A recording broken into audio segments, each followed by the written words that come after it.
13h05, dans ce journal, 5 cercueils en bois recouverts d'un drapeau français ont été retrouvés au pied de la Tour Eiffel. Ils étaient remplis de plâtre. 3 suspects ont été interpellés et présentés à un juge ce matin.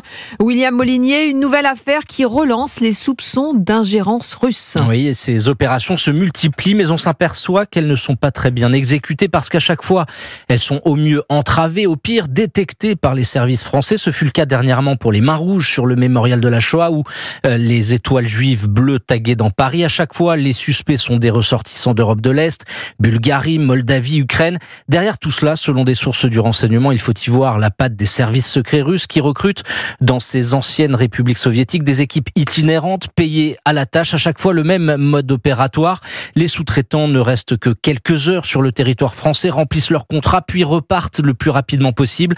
C'est une façon pour les services de renseignement russes d'envoyer des sortes de cartes postales à leurs homologues français. Cartes postales certes grossières, pas très bien réussies, mais qui, parce qu'elles sont visibles, elles alimentent le débat public et s'immiscent dans la vie politique française. Ces cercueils, avec ce message écrit dessus, soldats morts en Ukraine, peuvent s'entendre comme le signe d'avertissement à l'heure où la question d'envoyer des troupes au sol n'est plus un tabou pour Emmanuel Macron et où des instructeurs s'apprêtent à gagner l'Ukraine pour former des soldats ukrainiens à quelques kilomètres seulement du front russe. Les précisions de William Molinier du service police-justice d'Europe.